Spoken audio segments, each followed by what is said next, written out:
All right, this says we are live, so we are good to go.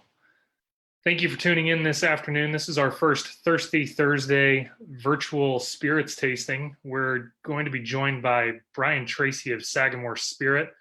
My name is Jim Bachman. I'm the Director of Communications for the Maryland Distillers Guild. And I just wanted to thank everybody for tuning in who's watching or who will be joining us in the next few minutes. We are looking forward to this. Due to all of the wild circumstances of this COVID-19 thing, we're looking for great ways to still engage with spirits drinkers throughout the state of Maryland. We're excited about opportunities to showcase Maryland spirits, and we're looking forward to encouraging you as consumers to go out and support our state's distilleries wherever and whenever it is possible. For a quick update, distilleries around the state are able to sell spirits directly to consumers. We'll hear how Brian and Sagamore Spirit are dealing with retail sales, and we'll get to learn a lot about their spirits as we go through this. If you have any questions, please feel free to shoot them into the comments section. We'll answer them as we go. And I'll pop in a few more times to let you know about retail opportunities for our spirits producers.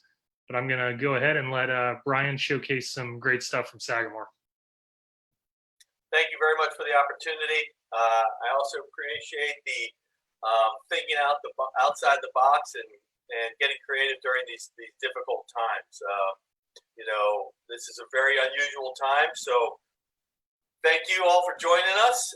Again, my name is Brian Treacy from Sagamore Spirit, and love to take this opportunity today to kind of walk you through. I have 3 different products, and take this opportunity to tell you a little bit about who we are, a little bit about our brand, and a little bit about what makes these products unique. As some of you, many of you may already know, Maryland has a very rich history of distilling. It goes back 1600s, predominantly rum at the time. But by about 1733, thanks to the Molasses Tax Act, when we didn't really want to pay all those tariffs and tax to the British, we really switched over to grain-based type products by about the mid-1700s and really started just producing almost strictly whiskey going forward. So Maryland's always been a distilling state, a little bit of rum and a lot of whiskey. And so Sagamore Spirit's kind of taking that heritage and moving forward. We only make whiskey. We only produce rye whiskey. And we make what we kind of consider a Maryland-style rye. You might say, what's a Maryland-style rye whiskey?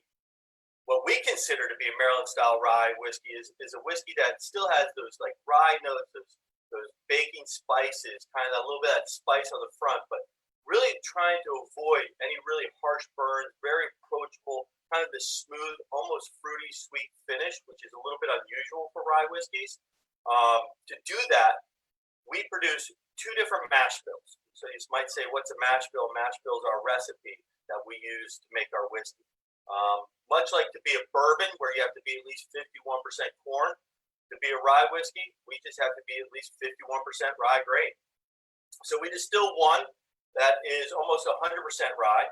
It's 95% rye, 5% malted barley, and then we'll age that separately in a new 53-gallon American oak barrel for 4 to 6 years, depending on the product. And then we distill a second mash bill, one we kind of call our barely legal rye. It's 52% rye, and then 44% corn, 4% malted barley, and we'll age that separately in its own 53-gallon new American oak barrel for 4 to 6 years. And then every one of our products has a blend of those 2 mash bills inside them. That way you kind of get the spicy complexities of that typical rye, high rye spice mash bill, and then you kind of get this interesting, like sweety, fruity floralness, usually found on the finish from that low mash bill. Really kind of creating something unique, what we consider to be Maryland style.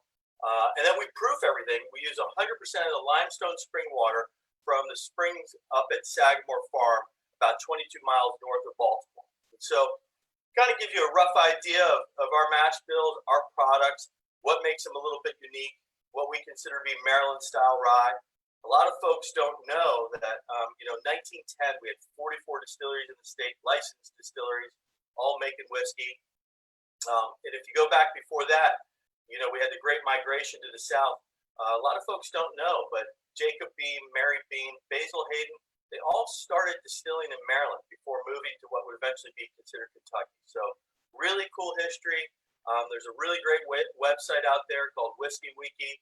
If you get a chance, you can go look at that, weigh in on the history, kind of, it's like this kind of group sourcing of information. If you know of a friend or have a family that was involved in distilling, share your information. We'd love to continue to build out that history of distilling. So enough of the history and kind of the boring side. Now let's get to the exciting side. The first product I'd like to walk you through today is what we consider our Sagamore signature. It's this one. If you've ever been with our products before, seen our products before, tried our products before, this is most likely the product you've had. It's kind of our workhorse. It's a large percentage of our sales. Typically will retail for around $39 at the retailer. This particular one is 83 proof. And when it comes to the mash bills, we usually do just about for every 2 of the high, we'll dump 1 of the low. And that's what the blend will kind of go for. And then obviously proof it with the limestone spring water from Sagamore Farm down to 83.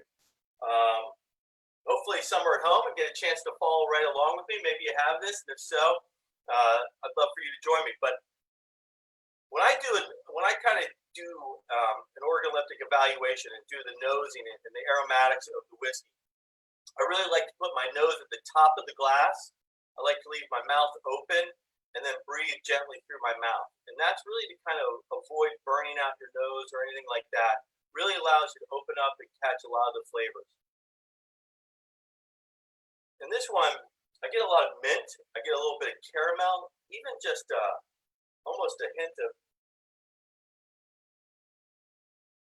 a little bit of citrus almost in there. And so really kind of unique. It wasn't overly whelming, just baking spices on this one. Again, 83 proof. For those that are newer to whiskey, newer to rye whiskey, this is a great jumping off point. A nice low ABV, very approachable, easy to drink, yet still stands up really well in a lot of those classic cocktails, if you will, the Manhattans, the Boulevardiers, the old fashions. So this is a great go-to for that. But let's give it a little taste.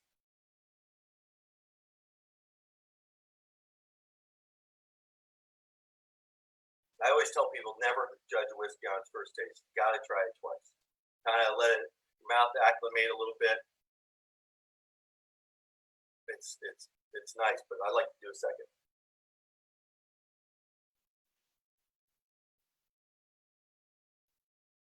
Again, a nice mint, clove, a little nutmeg, but a little caramel, a little vanilla, and this. I get this like really almost fruity, like apricot finish to it, which I think again is really unique for a typical rye. For a low proof ABV whiskey, I find it to have quite a bit of depth myself. Not really one dimensional, but I personally found a little bit of spice on the front, a little bit of sweetness on the back. I'm, of course, a little biased, but I love this one. It's great. It's fantastic. So that's our signature. That's our Sagamore signature. Again, most widely distributed product that we have. The very first release we ever had. It's really kind of our signature, if you will.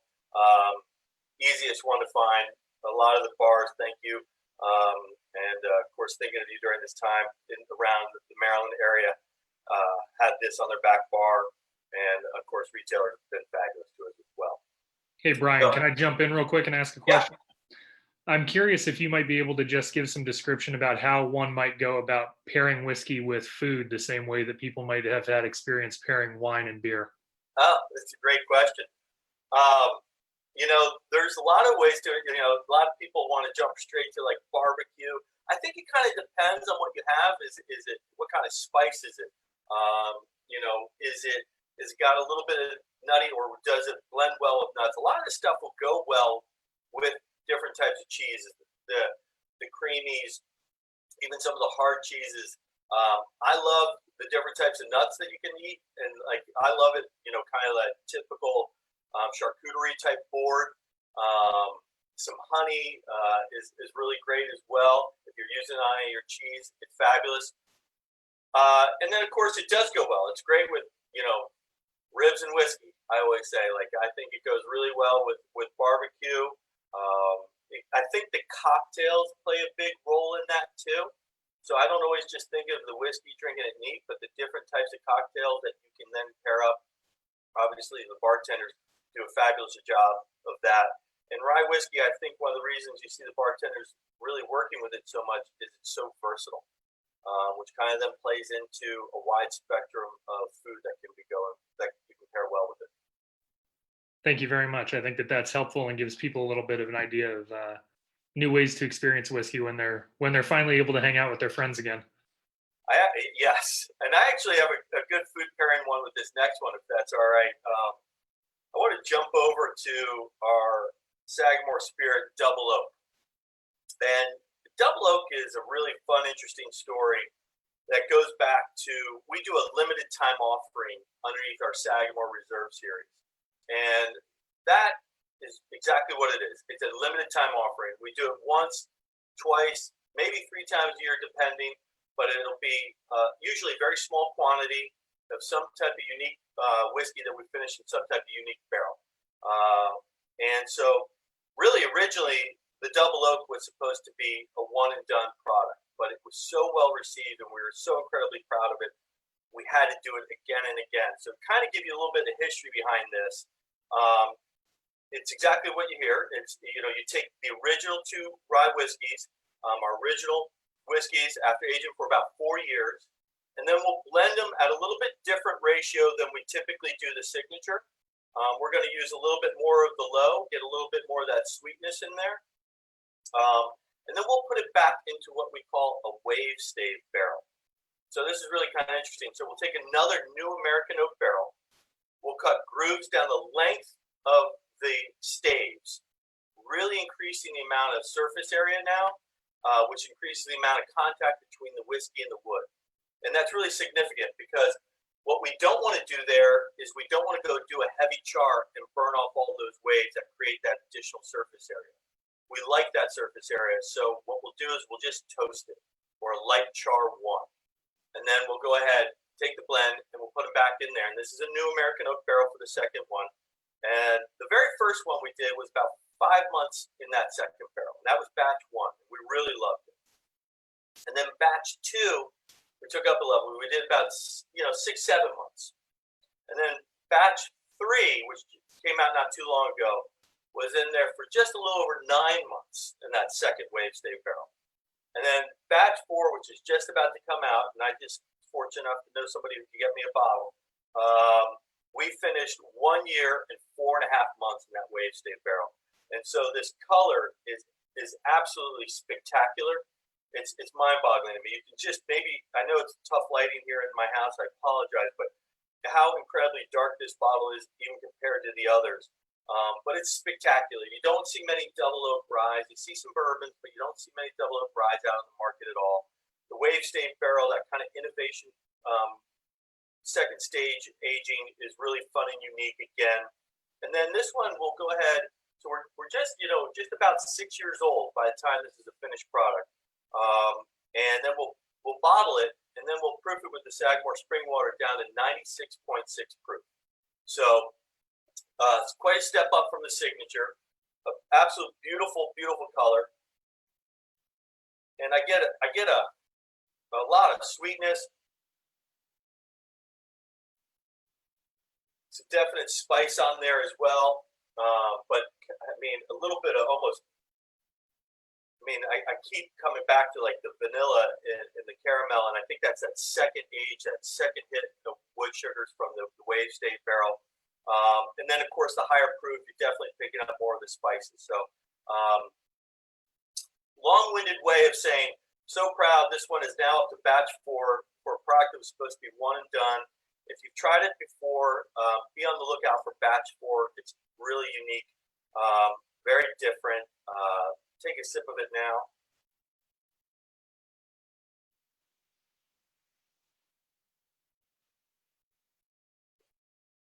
The spice immediately.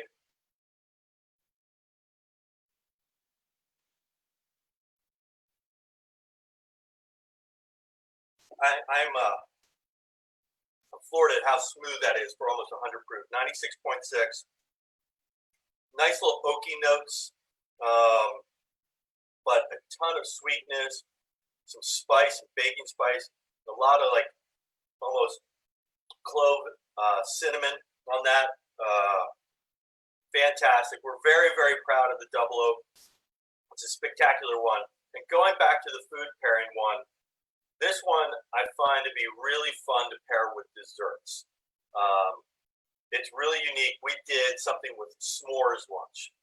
So you're in the backyard, you got the campfire going, you kind of have that smoke oakiness feel to it already, which this whiskey kind of has a little bit of that.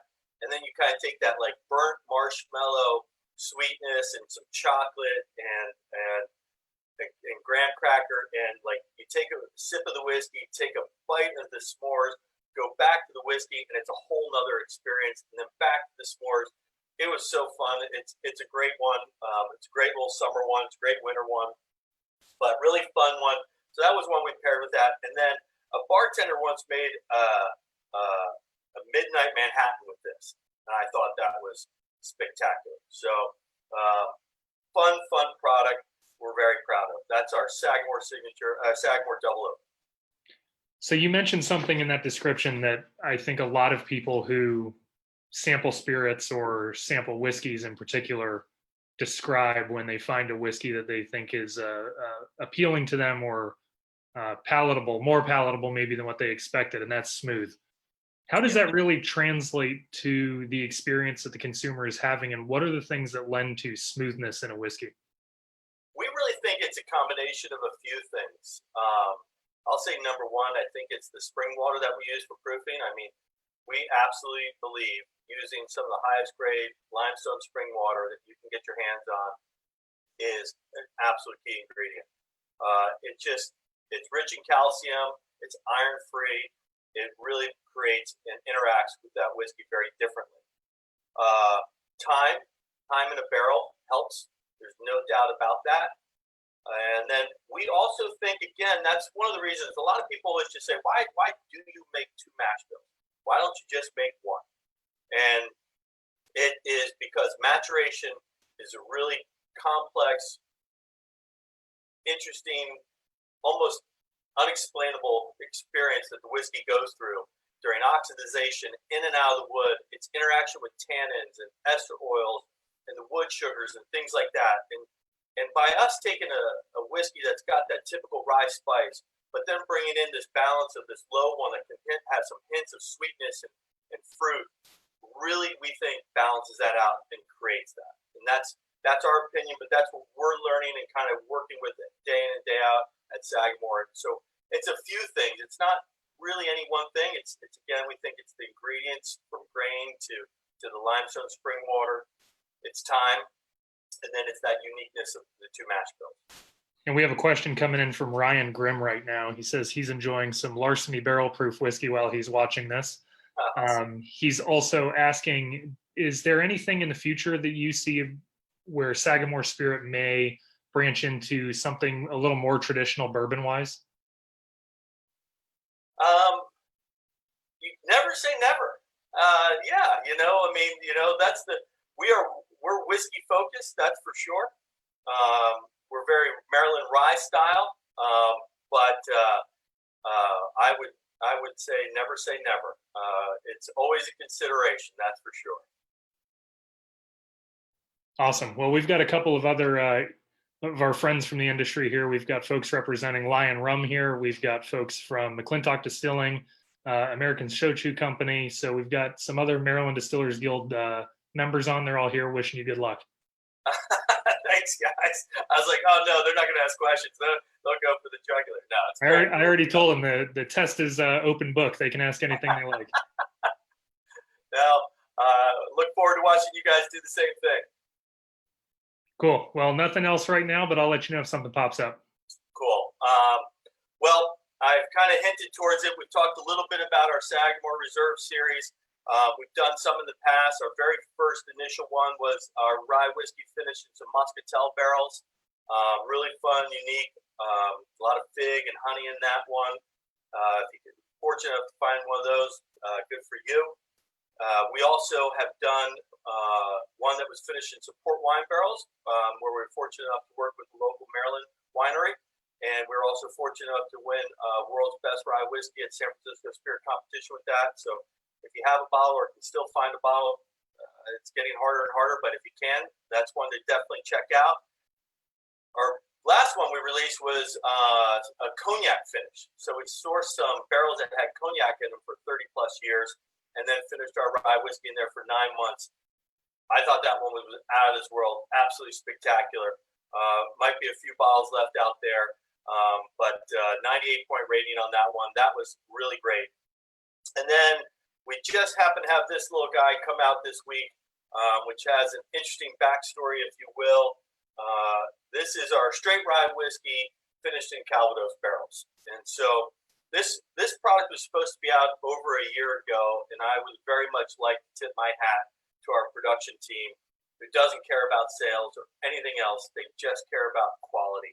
And we talked about one day saying, well, we're ready to release this product. And they kind of came in and said, if you want to release that product, I'm not getting behind it. And so you really always listen to your production guys because they only believe in quality. And again, I tip my hat to those guys because we waited thanks to the recommendation and are super proud of this. So this product was, we took again our 4-plus-year-old rye whiskey. We sourced some Calvados barrels from the Normandy region of France, and then we finished in them for 13 months. When it came out, we were ready to hopefully release it. It had a kind of a bite to it, a lot of like what we think were just kind of those tannins that you might pick up from French oak barrels and so forth. And again, the production guys just weren't that happy with it. You got to listen to your production guys. And so what we decided to do from there is put it back in some freshly dumped rye barrels. And we did that for an additional 9 months. And now we got a product we're extremely proud of, proofed it to 101.2, and are thrilled we waited. Thank you guys for making that recommendation. I will always, always listen to you guys.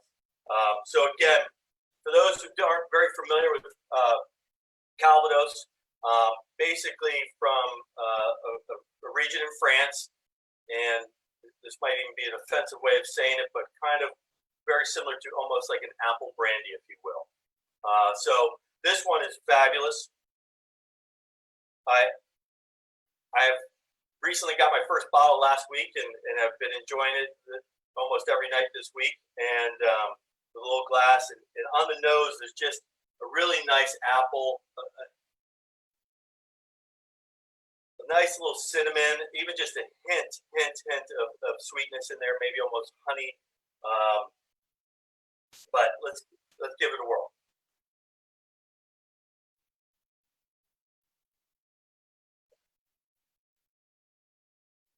I mean, it's hard to believe that's 101.2. Really nice, smooth, exploding with flavor on the front. I'm kind of salivating, but it's like cinnamon, baking, apple, a little bit of honey, a little bit of clove, almost like it's spectacular. We're very proud. It's like a baked apple. It's awesome. Again, limited production. When it's gone, it's gone. It's out there in, I'm not sure how many markets. I think we got into maybe about 21 markets throughout the country. Some markets as little as 2 cases. Maryland, obviously getting the most amount, but so fairly limited capacity. And we just got back good news from the San Francisco Spirit Competition that this picked up a double gold. So very proud. Again, tipping my hat to the folks in production and Corinne in the lab. She will not let anything go out without being proud of and putting her seal of approval on it. They made the right suggestion and being patient. Whiskey, just got to be patient to get what you want. Congratulations on that double gold for that. That's wonderful. Thank you. So for everybody who's watching this now or is going to be watching this in the next couple of days, everybody's kind of learning hour by hour what we're all allowed to do in terms of socialization and interaction. We've already announced as the guild that tasting rooms across the state are closed for on-premise consumption. You and I spoke earlier today, and it sounds like Sagamore has made the decision to not open for off-premise sale right now because you have a great relationship with your retail network. Can you tell us a little bit about that and kind of share with people where they can go to find Sagamore Spirit whiskeys while they're waiting out this new craziness? Yeah, new craziness is an understatement. It's a wild time out there right now. My heart goes out to so many people affected by it in the industry. So last Friday, we made a really difficult decision that starting Sunday, this past Sunday, that we would be closed to the public, and actually not only close our tasting room and visitor center down, but we've completely shut down production altogether. With not sure right now, we'd like to think we'd come back on the 28th of March, but still a lot to be figured out. So in the meantime, we've been fortunate enough to have good distribution throughout the state. We're not open to the public. We're not selling bottles right now. We have some great retailers that are doing that for us. We appreciate our partnership with those retailers. And I highly recommend, though, getting out there, supporting your retailers, supporting any restaurants that have food to go, curbside, your local breweries, your local vineyards. They need you more than ever. The distilleries that have to go curbside and sell you bottles, you won't regret grabbing some bottles. We don't know where this is going, and it's got a great shelf life. You're supporting a great cause, some great people, and let's keep Maryland spirits and industry and brewing and winery. Let's keep it going. That's awesome. That's great to hear that there's so much compassion for everybody in the industry, not just for the folks that you have to think about. You have a very large team and staff that I'm sure you're worried about every day. So thanks for considering everybody else also. We're in this together, and we'll get out of it together. There's no doubt about that. So I do recall you saying that the Sagamore Spirit Signature Rye runs about $39 a bottle. I don't know if you had pricing on the other two bottles in your descriptions, but if you wanted to talk about that, that may not be a bad idea. Yeah, absolutely. So, on average, we see basically our signature right about $39, $40. Some retailers have a few bucks less. Some retailers have a few bucks more. Our Double Oak typically hovers around mid-50s, $59. So that seems to be pretty consistent throughout the country. And then our Sagamore Reserve Series, Calvados finish, and this series typically hovers right around $69. There's just a tremendous amount of labor that go into these two with all the different barrels, the sourcing, the extra overhead of those barrels, the higher proofs, things along those lines. But we still see it as really great value. Well, and you're talking about double handling materials and finished product, or triple handling in the case of the Calvados finish, it sounds like. Yeah, we've got two barrels we pull down. We blend them together into a tank. You source barrels all the way from France. It's got a little ways to travel. Get them here. You fill them back up. You put them back on the rack. You're constantly pulling samples, evaluating, and then you pull them back off the rack, and then eventually bottle and so forth and out the door. But, we love it. We absolutely love it. Well, it doesn't look like we have any more questions in the comments right now. I might give it 2 seconds to see if anybody wants to add anything for us. In the meantime, I'm looking forward to the world going back to normal. I'd like to come out to Sagamore Spirit and share some whiskey with you. I'm looking forward to trying that Calvados finish if I can find it anywhere. Yeah, we're looking forward to getting back to normal. We couldn't agree more. And for those who aren't very familiar with us, thanks for tuning in. And if you're not following us already on Instagram, check out when we might be getting back to normal, or sign up to become one of our whiskey thieves. They're usually the first to know. They're kind of our extension of our family and brand ambassadors. Please follow along. We're looking forward to bringing people back in when we think it's safe and wise to do so. Well, that's great. And for anybody who just tuned in towards the end of Brian's presentation, please look at the comments. We've got the tasting notes for each of these whiskeys available for you there with links directly to Sagamore's website, showing their tasting notes, information about the backstory for each of them, and just some general information about Sagamore Spirit as a brand. So please go check them out. show them your support. And like I said at the beginning of this whole thing, Maryland Spirits and Maryland Distilleries cannot ask enough for you to support other Maryland businesses during this trying time. Please see who around you may be offering spirits to go from their curbside. There may be some big news coming about some new options for getting spirits to your home in the next couple of hours coming from our websites. So just keep your eyes open, find a way to support the neighbors that are living near you who are counting on you at this time. And thank you very much for joining us. Brian, thanks so much.